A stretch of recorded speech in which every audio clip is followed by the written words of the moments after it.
Today we did a few chokes related to compression of the neck. So basically what I'm saying about that is obviously every choke has compression, but this has opposite forces on the neck. So the first one that we did was a baseball choke from the top position. Baseball choke, no gi. It's kind of tough choke to execute. So you got a strong grip. What we cover is that the grip should be like this here if you're not a super strong guy and you don't have long arms. This grip here will work for the majority of people. It's kind of an average grip. Could you do a different grip? Absolutely. Might not be the best. You can see that the palm is up on both hands, knuckle grip. Make this tight on this side, and more important, you got to make sure that that elbow sinks in towards the shoulder. And now it's just apply pressure, tighten it up, start walking this way until you get the tap. Okay? Second choke that we did was opposite position. You're going to be inside my guard here. And that's the kind of the kamikaze move, remember, because if you miss this here, this one is going to be side control for him for free. Same grip I'm utilizing here because that's a grip that for the average person works best probably. Elbow is going to sink in through that gap into this. Don't think so much about compression, because if it was just about compression, I would stay in the safe position. It's about twisting. That twist will push the elbow through, and this arm here, his sole purpose is preventing from backing away from that power. But you never stop. So what you do is you shoot the leg through here, you get into that position, and here you would continue to spin. You either will get the submission exactly here, or he will roll over. If he does roll over, that's okay because you're in the exact same position as the previous one. You just walk in there until you get the tap. Remind me here, what was the third one? Yeah, so the third one we did was the tie clinch choke. That's a lot of techniques for the day. So right here, you're going to pivot so that your thumbs are outside ideally, so you have less surface on top of his neck. If you have a long, wide surface here, obviously for the same amount of force, you're going to have less pressure. So I grab that tie clinch grip and I throw my legs over my arms. So ideally, it's either at the elbows or above the elbows, even if you're flexible. Don't throw it in a position where your legs are pretty much stretched out because you don't have much of a spring. You want those legs to be clamped here. So now I have a lot of stretching to do here before I can apply the choke. So stretch, stretch, stretch. You're going to have more power. Get it until he taps. For the second class, then we went to the basic one here, starting side control again.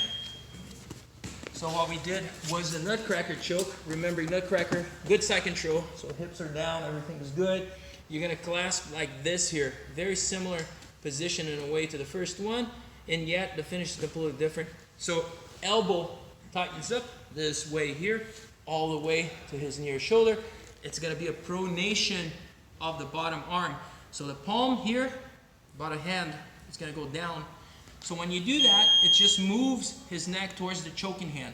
If you kept the head aligned, it's going to go straight through the trachea, which is not very nice. So what I recommend is that as you place that grip, drag that neck towards you, so you're almost like looking towards you a little bit.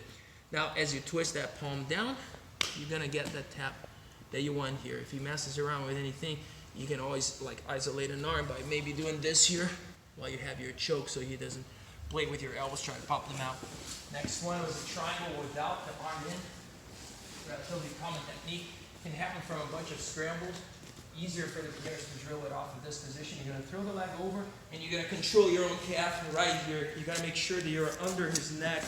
Don't be a jerk and place it right here, right on the cheekbone or something, because it'll hurt, but it won't make him tap. You just make him mad.